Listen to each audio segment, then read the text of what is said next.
인도는 온라인 쇼핑도 사실 발달하기 어려운 환경이었어요. 그러니까 주소가 굉장히 체계가 안 돼 있거든요. 아, 인도에는 주소가 없어요? 델리 같은 경우에는 정말 오래된 도시잖아요. 그러면 사람들이 그냥 빈 땅에 집 짓고 살고 그러면 주소가 어떻게 되는지 굉장히 알기 어렵고요. 배송이 안 되는 겁니까? 아니면 어떻게든 나름의 방식으로 배송이 되나요? 그 동네 사람이 아니면 그 주소를 알 수가 없는 경우가 굉장히 많아요. 그럼 그건 법정 주소가 아니라 예를 들어서 무슨 약국 모퉁이의 세 번째 집이요 뭐 이런 건가요? 온라인 주소를 넣을 때 예. 밑에 랜드마크를 넣는 경우들이 있어요. 아, 인도에서요? 네네. 오늘의 플러스, 인도 유통업의 숨은 기회를 모색해 봅니다. 서울대 남아시아 센터 맹현철 연구원 나왔습니다. 어서 오세요. 네, 안녕하십니까. 예, 우리 맹 박사님 덕분에 인도의 모르는 면을 속속 추가적으로 많이 배우고 있습니다만 오늘은 또 아주 이색적인 산업입니다. 유통. 네네. 유통을 주제로 잡으신 이유가 있으시겠죠? 제가 벵갈루루에서 6년을 살았는데 네. 그러니까 인도 유통 변화를 통해서 인도의 변화를 체험을 했습니다. 그러니까 어떤 얘기냐면 그 마케팅은 사실 시대를 반영을 하고 소비자 기호를 반영을 해야지 좋은 마케팅이잖아요. 예. 그러면 좋은 마케팅을 보면 시대가 어떻게 변하고 있고 사람들의 소비 트렌드가 어떻게 변하는지를 유추를 할 수가 있거든요. 예. 저 같은 경우에 인도를 잘 모르고 일단 갔으니까 인도에서 유통업들이 변하는 양식을 보면서 인도 사회가 어떻게 변하는지를 거꾸로 볼 수가 있었어요. 오히려 유통을 통해서 보는 것도 진짜 유의미하겠네요. 네네. 자, 그렇다면 유통이 사회를 반영한다고 말씀 주셨는데 홍콩과 벵갈루루 차이 이걸로 설명해 주시겠다 했는데 뭡니까? 네네. 그러니까 제가 박사를 이제 홍콩에서 했는데 네. 홍콩에 처음 오는 마케팅 교수들이 하는 질문이 뭐냐면 여기는 온라인 쇼핑이 굉장히 발달했을 것 같은데 왜 안 돼 있나요?였어요. 예. 그러니까 지금은 모르겠어요. 제가 2018년에 떠났으니까. 근데 2018년 이전까지만 해도 그 당시에 중국은 온라인 쇼핑이 굉장히 발달해 있는데 홍콩은 그러지 않았거든요. 예. 여러 가지 생각해 보면 일단 홍콩 사람들 되게 바쁘게 일하고 근데 그러면 쇼핑할 시간이 별로 없겠죠. 근데 주소는 되게 잘 돼 있고 예. 사람들 모여 살고 아파트에 많이 모여 살아요. 그리고 도시에서 물류가 나쁘지 않아요. 그러면 온라인 쇼핑이 되게 잘 될 것 같은데 그렇죠. 안 됐단 말이에요. 특이하네요. 근데 그 이유를 저는 곰곰이 생각하다가 홍콩의 주거 문화에서 답을 찾았어요. 예. 그러니까 홍콩의 집들이 굉장히 적습니다. 예. 그러니까 집이 작다는 얘기는 주말에 쉬어도 집에서 쉬기는 불편해요. 예. 나가는 경우가 많은데 그러니까 덥고 습한 곳에서 나가야 되니까 예. 실외로 나가죠. 실외 중에 제일 좋은 데가 그러니까 지하철이 잘 돼 있는데 지하철의 중요 역마다 쇼핑몰이 큰 게 한두 개씩 있습니다. 맞아요. 그러면 집에서 주말에 나가서 쇼핑몰 가서 쇼핑몰에서 쉬고 밥도 먹고 그리고 물건을 사가지고 오는 게 있고요. 예. 두 번째는 데일리로 소비하는 물건 같은 경우에는 출퇴근하면서 사가지고 오면 되거든요. 예. 그러면 내가 어차피 오프라인 쇼핑을 해야 돼요. 바빠도 삶을 즐기려는 주말에 나가서 쇼핑몰에 가야 되니까. 그런 상황에서는 오프라인 쇼핑이 발달해 있고 온라인이 발달하기가 좀 어려운 면이 있는 거죠. 네. 근데 반면에 인도는 온라인 쇼핑도 사실 발달하기 어려운 환경이었어요. 네. 그러니까 주소가 굉장히 체계가 안 돼 있거든요. 아, 인도에는 주소가 없어요? 그러니까 역사적으로 오래된 도시 같은 경우에 예. 델리 같은 경우에는 정말 오래된 도시잖아요. 그러면 사람들이 그냥 빈 땅에 집 짓고 살고 심지어는 도로에 집 짓고 살고 이러는 경우들이 있거든요. 네. 그러면 주소가 어떻게 되는지 굉장히 알기 어렵고요. 두 번째는 도시 내에서 교통이 굉장히 불편합니다.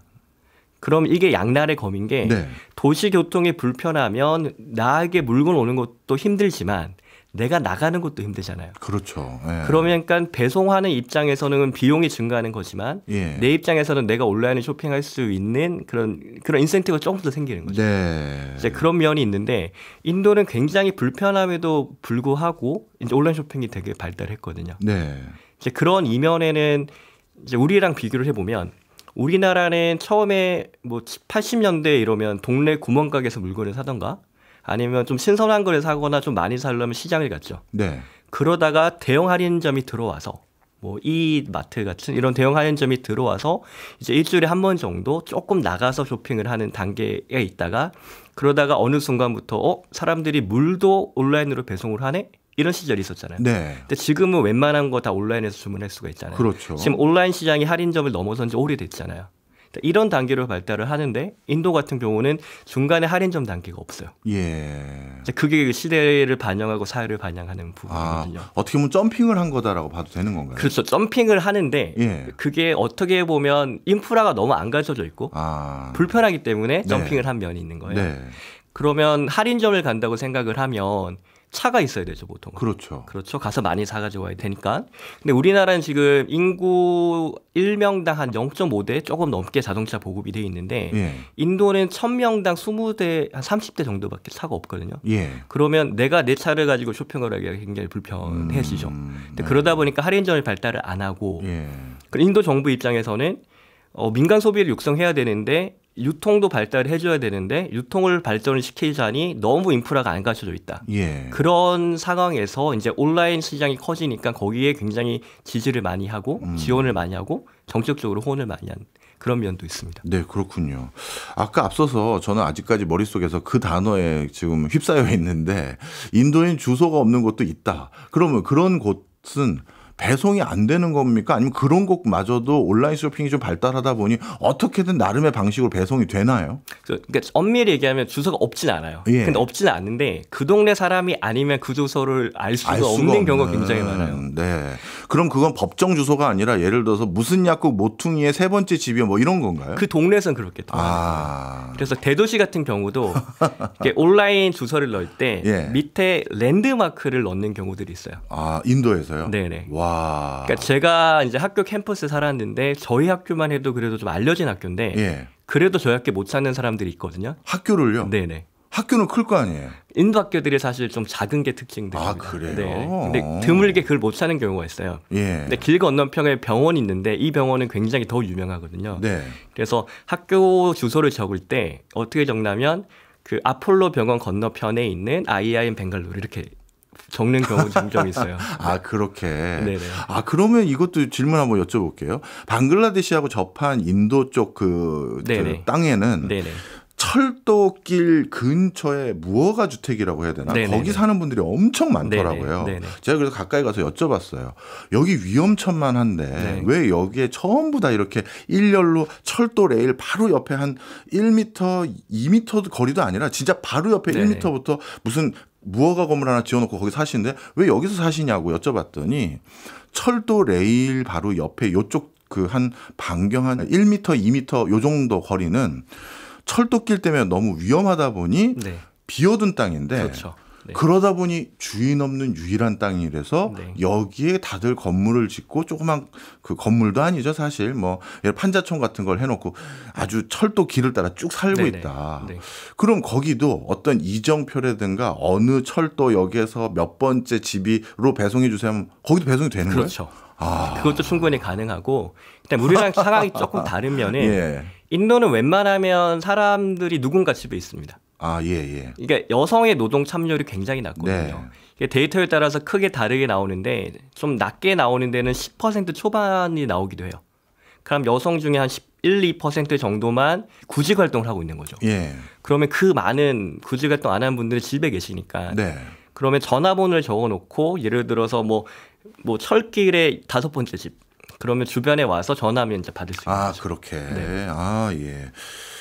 어찌 보면 주소만 없지 그 어떻게 보면 온라인 쇼핑이 발달할 수 있는 기본적인 가장 중요한 인프라인 어디에 누구에게 배달해 주면 되는지는 확인이 되는 상황이네요. 가능은 하죠. 예. 그래서 뭐 어떻게 하냐면 시골 같은 지역은 그 동네를 잘 아는 사람을 배달원으로 고용을 합니다. 예. 그래야 되는 거 있고. 아, 그렇겠네요. 두 번째는 뭐냐면 2015년 이때만 해도 인도 인터넷 보급률이 높지가 않았다고요. 예. 지금 높지만. 예. 그러면 온라인 아마존에서 주문을 어떻게 해야 됩니까? 그래서 아마존이 했던 게 뭐냐면 동네 슈퍼랑 제휴를 하는 거예요. 슈퍼에 갖다 주는 거예요? 동네 슈퍼에 컴퓨터를 깔아놔줘요. 아, 거기서 주문하라고? 네, 그러면 동네 사람들이 와서 동네에서 물건을 사는 김에 그 가게에 없는 물건도 있잖아요. 네. 그러면 거기서 아마존 주문을 하는 거예요. 네. 그럼 배송도 일단은 그 가게로 받을 수도 있고 아니면 집으로 받을 수도 있죠. 예. 그럼 가게로 받게 되면 그 가게 입장에서 좋은 점은 뭐냐면 2번을 와야 되잖아요, 자기 가게. 그렇죠. 그러니까 뭔가를 더 팔 수도 있는 거고. 유인책이 어차피 되니까. 그렇죠. 나한테 내가 팔 수 없는 거를 이제 아마존은 내가 팔 수 없는 거 아마존으로 사고 그거 가지러 오고 주문하러 오는 김에 나의 가게에 오는 거죠. 그런 식으로 제휴도 많이 했고요. 그렇군요. 자, 그러면 일단 배송 자체는 어떤 형태로 이루어지고 있는지 이해가 됐고요. 그다음 결제입니다. 인도는 이제 스마트폰 보급률이 높으니 결제는 온라인 결제로 간편하게 되고 있다. 이렇게 네네. 보면 될까요? 이게 2018년 이후로는 그게 가능했어요. 예. 그러니까 인도 정부에서 만들었던 그 UPI라는 결제 시스템이 있습니다. UPI. 네. 근데 그거 덕에 지금 모바일 결제가 굉장히 보급이 되어 있고 예. 심지어 길거리에서 차 한 잔씩 파는 뭐 우리 돈으로 뭐 300원짜리 뭐 그 정도 가격 하는 차 한 잔을 파는 집들도 그걸로 결제를 다 해요. 네. 근데 2018년만 해도 그런 게 없었단 말이에요. 네. 그래서 어떤 걸 하냐면 캐시 온 딜리버리 이런 걸 합니다. 캐시 온 딜리버리. 캐시 온 딜리버리. 그래서 뭐예요? 주문하러 와서 예. 물건을 준 다음에 돈을 받아가는 거예요. 아. 이것도 말씀드렸듯이 사람이 있어야 되잖아요. 예. 근데 인도는 웬만하면 사람이 있으니까 예. 이제 물건을 가지고 오고 현장에서 돈을 받아가는 시스템이죠. 또 재밌는 건 뭐냐면 사실 온라인 결제는 신뢰가 중요합니다. 예. 그렇죠. 내가 먼저 돈을 냈는데 물건 안 보내주면 어떻게 할 건데? 그렇죠. 내가 돈을 냈는데 다른 물건 보내주면 어떻게 할 건데? 이 문제가 있고 예. 판매자 입장에서는 내가 물건을 줬는데 먼저 돈을 선불로 받으면 문제가 없는데 네. 아까처럼 캐시온 딜리버리가 되면 그러면 돈을 받을 걱정도 해야 되는 거잖아요. 그렇네요. 우리나라 같은 경우에 온라인 쇼핑이 발달할 때 이미 웬만하면 신용카드 썼었죠. 예. 그리고 어느 정도 환불도 잘 되고 그다음에 교환도 잘 되는 쪽이었잖아요. 그래서 인도에서 교환과 환불은 온라인 유통이 가지고 왔다고 봐도 틀린 얘기가 아니에요. 그러니까 일반 오프라인 매장에서는 환불도 거의 안 되고 예. 교환마저도 굉장히 어려웠는데 예. 이게 해결이 돼야지 온라인 시장이 크잖아요. 그렇죠. 그래서 들리는 얘기로는 플립카트가 이제 인도에서 가장 먼저 온라인 이커머스를 만든 회사인데 예. 플립카트가 환불과 그 다음에 교환 시스템 인도에 가지고 왔다라고 네. 얘기도 해요.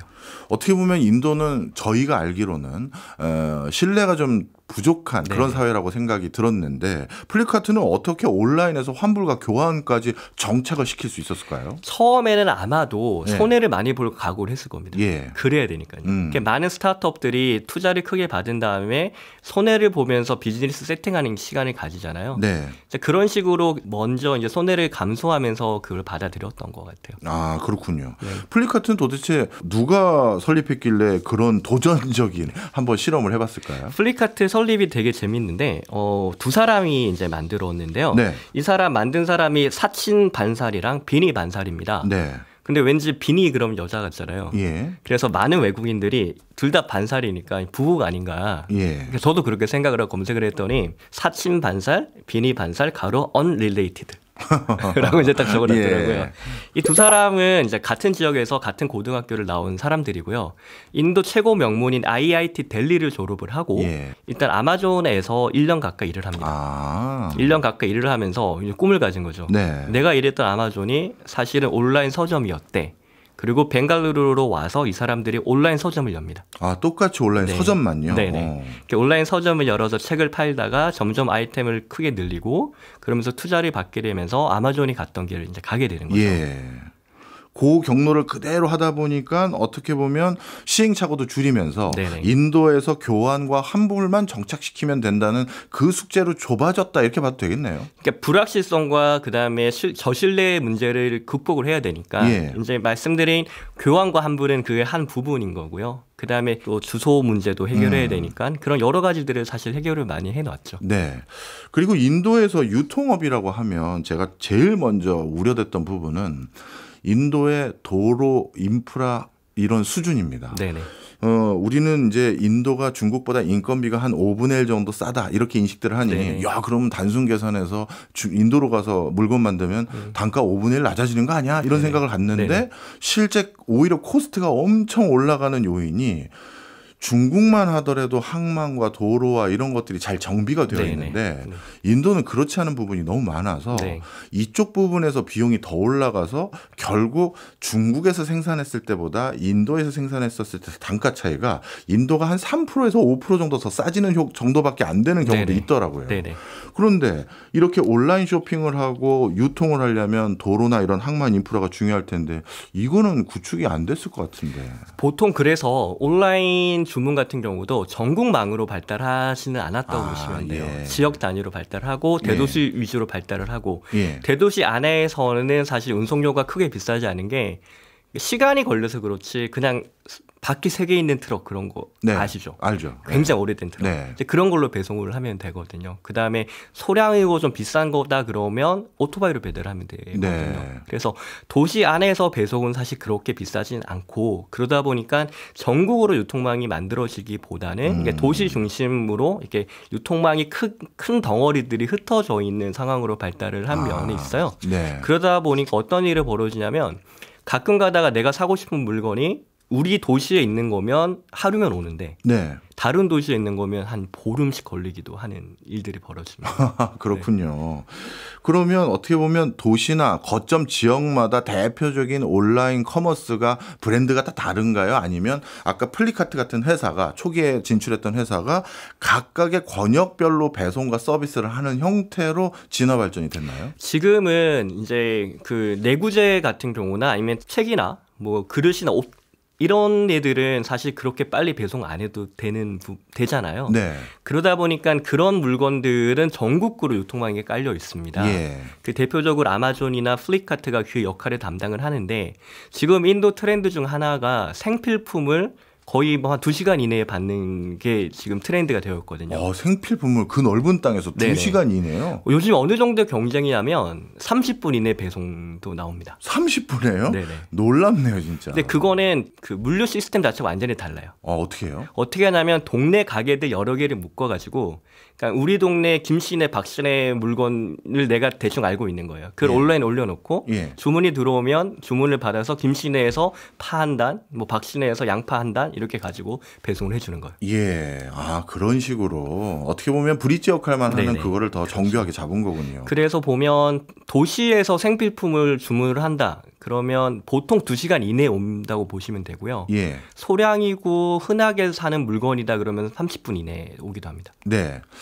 이렇게 인도가 나름대로 온라인 시장이 점점 고도로 발달하기 시작한다면 플리카트 같은 토착 기업들뿐만 아니라 해외, 아까도 아마존도 활동하는 네네. 것처럼 말씀 주셨는데 해외 기업들도 진출을 많이 했을 것 같습니다. 네네. 왜냐하면 일단 인구수가 얼마예요. 네.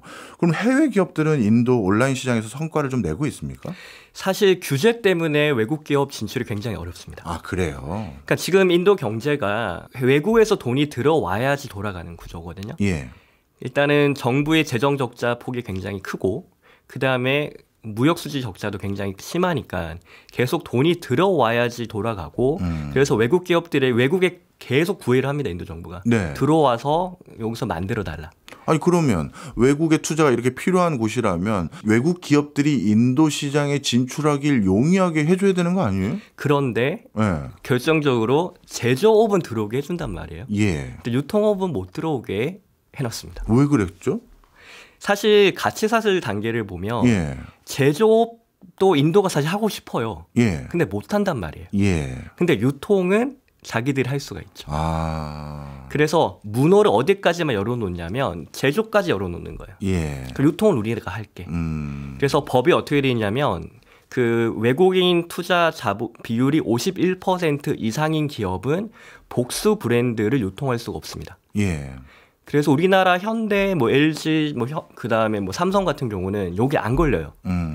삼성 같은 경우는 삼성 브랜드로 팔면 되고 네. 현대 브랜드로 팔면 되잖아요. 네. 여기서 걸리는 게 패션 업계들입니다. 그렇군요. 기업 이름 뭐 얘기해도 네, 되면 괜찮습니다. 예. 우리나라 같은 경우는 지금 이랜드가 인도에 본격적으로 한 4년 전에 진출을 하겠다고 들어왔는데 네. 일단은 만다리나 덕이라는 제품을 잘 팔았어요. 예. 그러면 이제 더 팔릴 것 같고 시장 트렌드를 봤더니 아동복과 여성복에 대한 수요가 앞으로 크게 늘 거로 보이는데 네. 그러니까 고민이 복수 브랜드를 팔 수가 없으니까 아동복 법인을 만들고 숙녀복 법인을 만들어야 되거나 네. 아니면 인도 회사와 합작을 하거나 네. 아니면 유통을 인도 회사에 100% 맡기는 수가 있거든요. 네. 근데 이랜드가 국내 비즈니스를 하는 걸 보면 유통도 자기들이 하고 생산도 자기들이 하거든요. 네. 그러니까 가지고 있는 비즈니스 모델을 인도에 그대로 가져갈 수가 없는 상황인 거예요. 예, 예. 그래서 지금 심각하게 이제 고민을 해야 되는 그런 상황이고요. 네. 근데 요즘 같은 경우에 소매 유통을 가지고 있는 게 굉장히 큰 힘인 또 다른 이유는 뭐냐면 예. 데이터잖아요. 데이터. 예. 그러니까 데이터가 굉장히 중요한데 그렇죠. 소매 유통을 하게 되면 고객 데이터를 가지고 있게 되죠. 예. 그래서 마케팅하는 입장에서는 고객을 분석하는 게 굉장히 중요한데 고객 데이터는 결국 대부분의 경우 소매 유통에서 가지게 되는 거죠. 예. 그렇기 때문에 인도 공급 사슬에서 소매 유통을 가지고 있는 기업들의 힘이 점점 더 강해지고 예. 외국 기업들은 내가 브랜드 하나만 만들어 파는 경우가 아니면 예. 결국 인도 기업에 의존을 할 수밖에 없게끔 세팅이 된 겁니다. 아. 어떻게 보면 진짜 전략적이네요. 네네. 사실 인도 분들 만나면 정말 만만치 않다라는 생각은 많이 갖고 있지만, 야, 그렇게까지 산업의 특수성과 본인들이 할 수 있는 건지 없는 건지에 네네. 따라서 문호를 열어줄지 말지까지 결정하고 있는지는 정말 몰랐습니다. 커머스 분야에서도 나름대로의 이제 교섭력이라든가 시장 우위 이걸 점하고 있는 요소들이 여러 가지가 있겠습니다만 적지 않은 분들이 유통이다, 물류를 가지고 있으면 이게 또 우위가 될 수 있는 요소다 이 얘기 많이 하시더라고요. 네네. 그렇다면 우리나라 기업들이 뭐 커머스뿐만 아니라 우리 제품을 팔기 위해서도 유통이라든가 이런 부분에 교도를 좀 마련해야 될 텐데 어떻습니까? 해외 먼저 선진 유통 기업들 인도에 진출했을 때는 어떤 단계로 먼저 들어갔나요? 그러니까 법적으로 봐서는 지금 유통의 외국 기업에 사실 들어가는 게 거의 불가능한 셈입니다. 처음부터 막은 거예요? 들어오려고 하니까 그 뒤부터 막은 거예요? 처음부터 세팅을 했다고 보시면 되고요. 그리고 지금 인도 유통을 책임지는 가장 큰 회사는 릴라이언스입니다. 네. 릴라이언스 같은 경우는 뭐냐면 인도에서 가장 큰 대기업이고 예. 인도 정부랑 가장 두 번째로 가까운 그런 회사란 말이에요. 예. 그러면 인도 입장에서는 이거를 쉽게 외국에게 내주긴 어렵죠. 그렇네요. 근데 최근에 이제 성장률만 놓고 보면 편의점이 빠르게 성장을 하고 있습니다. 편의점이요. 근데 성장률만 놓고 본다는 얘기가 뭐냐면 지금 이제 세븐일레븐이 문바이에 들어와 있거든요. 네. 근데 올해 3월 기사가 문바이에 세븐일레븐이 50개 들어와 있다는 거예요. 네. 그러면 생각해보면 문바이가 서울보다 크잖아요. 네. 그럼 서울에 세븐일레븐이 50개. 근데 목표는 조만간 100개. 그러면 성장률은 이제 100%가 되겠죠. 그렇겠죠. 근데 세븐일레븐은 어떻게 들어왔냐? 릴라이언스를 합작으로 들어왔거든요. 그러니까 결국 노하우를 가지고 있는 유통업체는 자기들이 직접 영업하는 거는 굉장히 어렵고 거의 불가능하고 결국 그 노하우를 전수해서 거기서 이익을 얻는 그런 식으로 비즈니스를 하든지 아니면 그냥 인도에 의존을 하든지 해야 되는 상황입니다. 네. 앞서서 이제 온라인 유통이 점점 발달하고 있고 그것이 이제 인도 사회에서 중요한 축이 된다고 말씀 주셨는데 온라인 유통과 편의점은 어떤 공생관계가 일어날 수 있는지도 궁금하긴 하네요. 지금 인도 같은 경우에 인건비가 싸기 때문에 편의점 운영비는 낮을 거예요. 예. 근데 문제는 물류가 제대로 안 돼 있고 특히 신선식품 같은 경우는 대도시 물류가 좀 불편합니다. 예. 그다음에 콜드체인도 잘 안 돼 있고. 네. 그러다 보니까 우리나라 같은 경우는 지금 편의점에서 제일 많이 팔리는 게 사실 음식이잖아요. 네. 근데 인도도 제 생각에는 길거리 음식이 꽤나 발달한 나라이기 때문에 그게 고급화되고 위생적인 수요가 있으니까 편의점에서 식품을 파는 비중은 분명히 늘어나게 될 것인데 그거를 뒷받침할 수 있는 물류가 안 돼 있거든요. 네. 그러다 보니까 단가가 비쌀 수밖에 없고 그래서 현재 델리 같은 경우에는 그 24/7이라는 그 브랜드가 이제 편의점 들어가 있는데 네. 굉장히 고급으로 들어와 있고 그다음에 IT 하는 사람들이 사는 아니 그런 부자 동네만 들어와 있어요. 근데 온라인 유통 같은 경우에는 사실 지금 인도에서 서민들도 쓸 수 있고 부자들도 쓸 수 있고 모두가 다 쓸 수 있죠. 네. 그래서 온라인 유통은 현 단계에서는 굉장히 다양한 소비자들 대상으로 장사를 하고 있는 반면에 편의점은 중산층 이상의 전문직 고소득자만 대상으로 지금 비즈니스를 하고 있습니다. 그렇군요. 타겟 시장이 전혀 다른 네네. 거군요. 그러면 또 콜드 체인도 말씀 주셨으니까 그것도 한번 여쭤볼게요. 인도에서는 기차가 연착되거나 네네. 뭐 버스가 제 시간이란 표현도 아예 안 쓰고 언제 어떻게 될지도 모르는 이런 상황인데 이렇게 교통 인프라 물류망이 딱 맞물려서 딱딱딱딱 떨어져야 신선도 있는 상품들이 배송될 텐데 네네. 그런 게 구성되지 않는 곳에서 이 콜드 체인은 어떻게 유지합니까? 그래서 실제로 일부 구간에만 네. 좀 돼 있는 경우가 있어요. 그러니까 벤갈루루 같은 경우는 조금 돼 있는 편이거든요. 예. 그래서 벤갈루루 시내 슈퍼마켓에서 거의 당일에 잡은 듯한 생선을 살 수가 있습니다. 근데 그런 지역을 제외하면 굉장히 안 돼 있는 편이고요. 예. 그래서 지금 여성의 노동 참여율이 굉장히 낮기는 한데 예. 그래도 여성들이 사회에 나가려고 움직이는 들이 조금씩 있습니다. 그러면 어떤 일이 벌어지냐면 슈퍼마켓에 가는 빈도가 줄어들겠죠. 그러면 한 번에 많이 사와야 되고 그다음에 식품 같은 경우는 이제 냉장고가 커지면서 냉동실이 커지고 거기다가 많이 재워놓는 이런 시스템이 되어야 되잖아요. 네. 그래서 분명히 밀키트나 냉동식품이 앞으로 시장이 커질 것 같은데 네. 그러니까 유통이 물류가 뒷받침이 안 되다 보니까 네. 그런 냉동식품 시장 성장도 조금씩 더딘 면이 있습니다. 그래서 그렇군요. 일부 지역에 가야지만 가능한 상황이에요. 네. 이번에는 좀 관점을 달리해서 이제 인도의 고급화 시장 요걸 좀 네네. 여쭤보겠습니다. 인도 그러면 우리가 저가 제품 뭐 짝퉁 제품도 많고 이렇게만 인식하기 쉬운데 그렇지 않고 인도의 또 명품 시장이라고 네네. 해야 될까요? 고가품 시장도 상당하지 않습니까? 네네네. 그쪽 부분에서도 뭐 유통 단계에서 큰 변화들이 좀 있습니까? 그러니까 실제로 보면 인도의 소비 트렌드는 크게 보면 이제 한쪽이 고급화가 있거든요. 네. 근데 이 고급화를 우리처럼 생각하면 조금 안 돼요. 그래요? 그러니까 우리나라에서 명품 그러면 예. 어느 정도면 명품이겠습니까? 사람마다 다르겠죠. 뭐 그냥 뭐 프랑스, 이탈리아에 네네. 있는 뭐 그 정도 돼야 가방들. 되는데 이제 인도에서 아직 그 정도까지는 아니거든요. 그래요? 아직은. 예. 근데 그런 그 방향으로 나아가고 있는 거였는데 네. 하지만 쇼핑몰의 럭셔리함은 웬만한 그 선진국의 럭셔리함을 넘어섭니다. 그러니까 백화점에 이런데 그 뭐랄까요 안에 인테리어나 이런 건 네네. 아주 럭셔리하다 그 얘기신 그렇죠. 거죠? 네. 그러면 그 럭셔리한 백화점 안에서 명품 코너에 파는 브랜드들은 아직 우리나라 수준까지 안 올라왔다고 하신다면 네네. 어떤 물건이 팔리는 거예요? 지금 인도에서 많이 푸시하는 게 마이클 코스? 마이크 코스. 네네네. 그 정도인 거예요. 예. 그 우리 같으면 예를 들면 몽블랑이다. 그러면 이게 명품인가?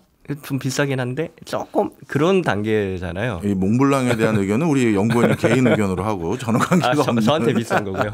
농담입니다. 인도 가면 이제 굉장히 명품으로 포지셔닝 할 수 있는 거죠. 예. 네. 무슨 말씀인지 알겠습니다. 우리나라에서는 아주 고가가 명품으로 네네. 분류되는데 근데 인도에서는 아직 거기까지는 못 그렇죠. 가고 네네. 나름대로 이것도 비싼데 네네. 이게 또 명품인가 애매모호한 정도의 브랜드들이 그렇죠. 지금 아주 명품으로 네. 각광받는다. 지금 뭐 가방 브랜드 같은 경우는 투미가 굉장히 잘 나가고 네. 있는데요. 근데 또 재미있는 게 명품의 가격 정책도 되게 재미있는 게요. 예. 이게 글로벌하게 파는 패션 브랜드 중에서는 똑같은 물건을 여러 나라에 파는 경우들이 있습니다. 예. 그게 뭘 보면 되냐면 그 상품 코드명을 찍었을 때 이게 우리나라에 있는 코드랑 인도에 있는 코드가 같은가 이런 거 보면 되잖아요. 근데 구조적으로 인도는 싸게 팔 수가 없어요. 네. 일단 부가가치세가 18% 정도 붙거든요. 예. 그런 제품은. 그다음에 물류 비용이 좀 더 들어간단 말이에요.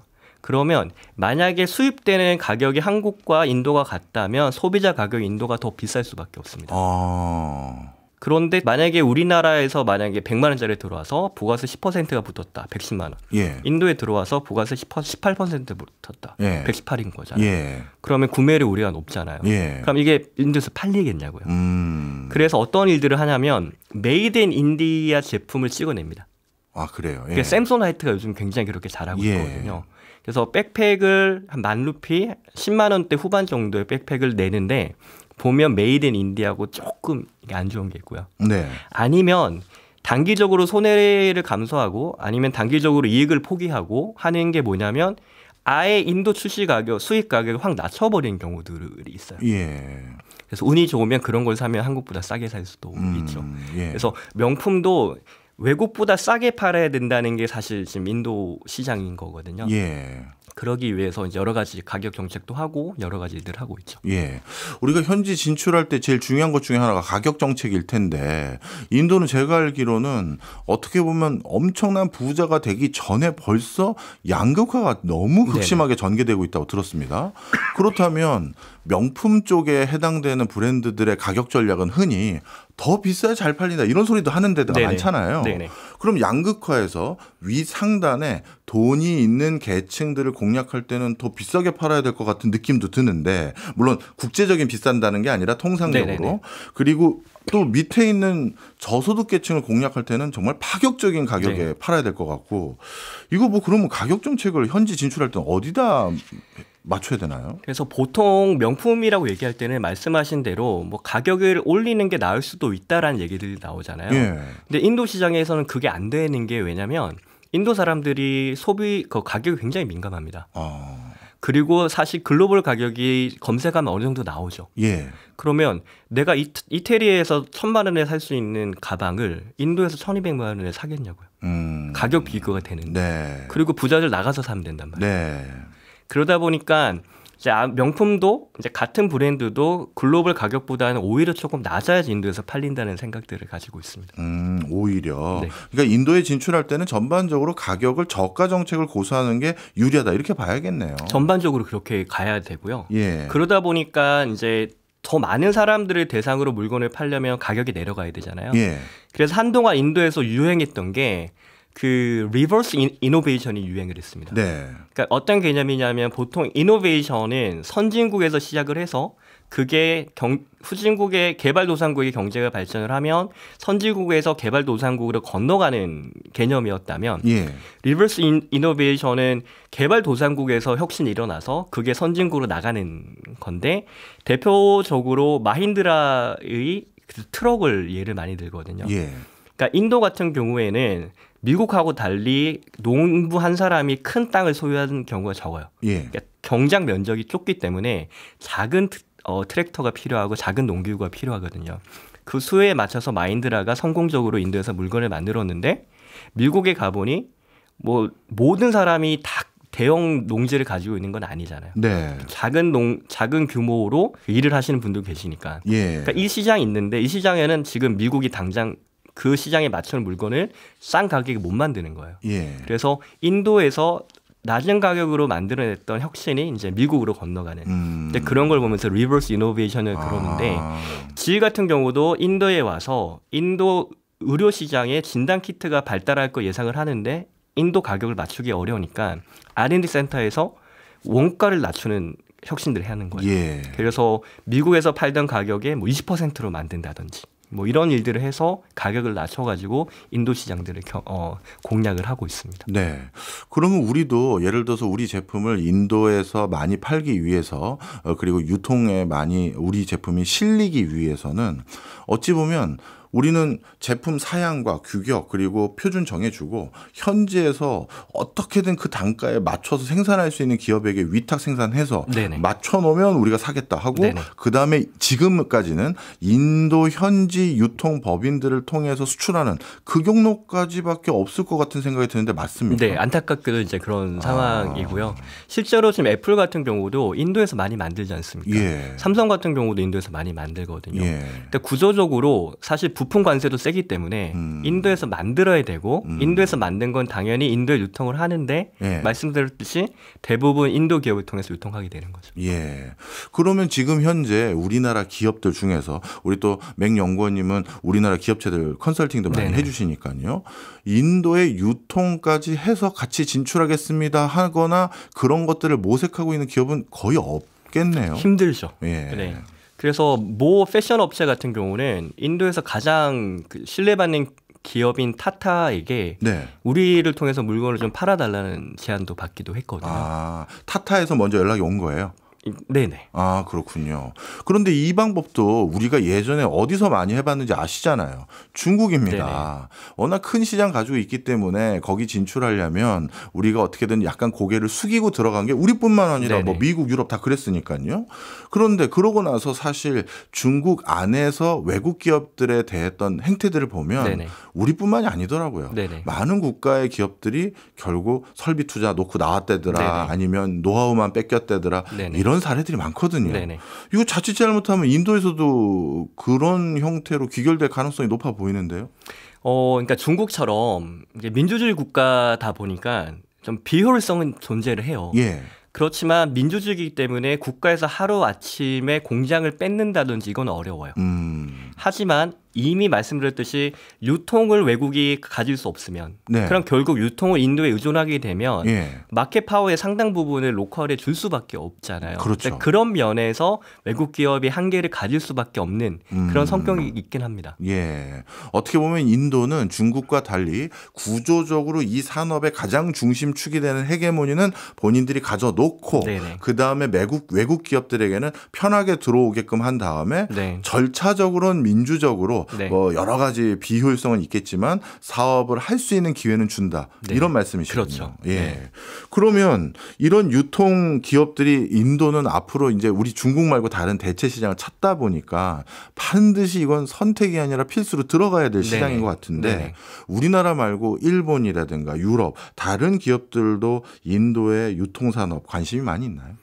아까 말씀드렸듯이 이제 세븐일레븐이 대표적인 예죠. 네. 그래서 인도에서 유통은 사실 대기업들, 정말 큰 대기업들이 주로 가지고 있거든요. 네. 그러면 자신들의 필요에 맞는 외국 기업들에게 먼저 제안을 할 수도 있는 거고요. 반대로 제안이 들어갈 수도 있는 부분이죠. 유통에서 또 성과를 내는 것 못지않게 또 마케팅도 중요하잖아요. 네네. 인도에서 마케팅 산업은 외국 기업들에게 또 유통과 똑같이 제약을 가거나 그런 건 없습니까? 그러진 않는데요. 네. 근데 어떤 면이 있냐면 제가 하루는 그 인도에 일할 때 마케팅 동료 교수들한테 네. 인도 마케팅이 정말 특별하냐 예. 그랬더니 그렇대요. 어떤 면에서요? 일단은 문화적으로 너무 다르고 예. 시장 자체가 굉장히 독특하거든요. 그래서 인도를 잘 이해하고 인도 문화를 이해하고 인도 사회를 이해하는 인도인들이 마케팅을 외국보다 훨씬 더 잘할 수밖에 없다라고 얘기를 하는 거예요. 그런 문화적 독특함으로 인해서 네네. 제가 마케팅을 왜 여쭤봤냐 하면 우리 뭐 마케팅 전공하신 분이니까 네네. 더 잘 아실 거예요.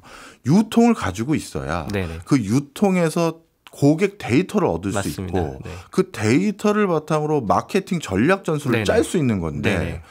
이거 말은 마케팅 분야에서 외국 기업들이 편하게 들어올 수 있다고 했지만 네. 문화적인 요인도 있지만 네. 유통을 본인들이 다 맞습니다. 가져갔으면 네. 데이터도 얻을 수 없으니 네. 결국 마케팅 분야도 인도 내부 기업들에게 의존해야 되는 것 같은데요.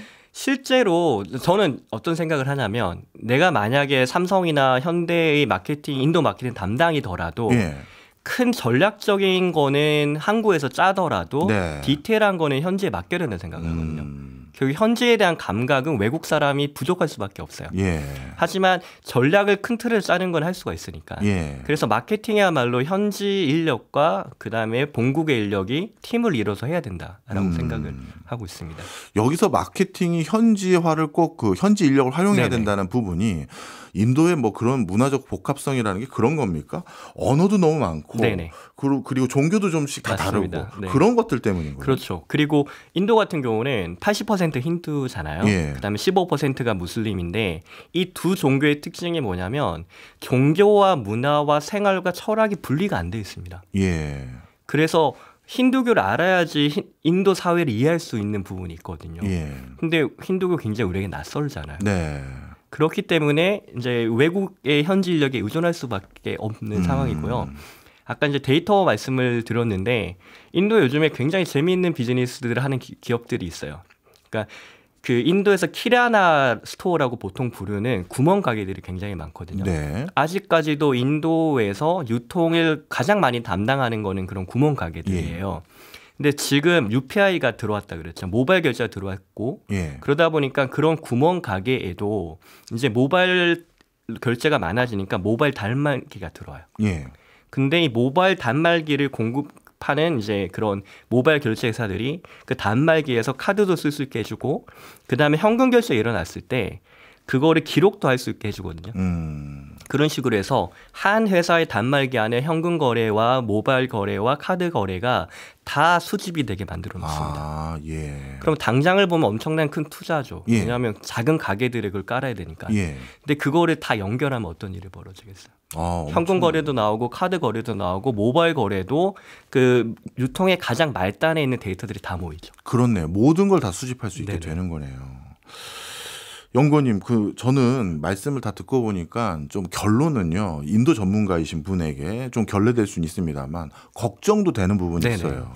예를 들어서요, 유통도 꽉 잡고 있는 상황이고, 마케팅단의 역량도 자연스럽게 인도 현지 기업들로 갈 수밖에 없는 상황에서, 우리나라처럼 인도에 뭐래도 팔아보려는 기업들이 현재 제조는 잘하니까 제조 공장 짓다 보면 그래서 짓고 그걸 팔다 보면 유통과 마케팅을 의존하다 보니 어느 순간 인도도 우리 제품 만드는 제조 역량을 갖추는 부분들이 하나하나 생길 거 아니겠습니까? 네네. 그럼 자연스럽게 현지 국산 기업들의 힘을 실어주는 모습들을 너무 많이 봤거든요. 그러면 진출을 한다 하더라도 안 할 수는 없으니까요. 네네.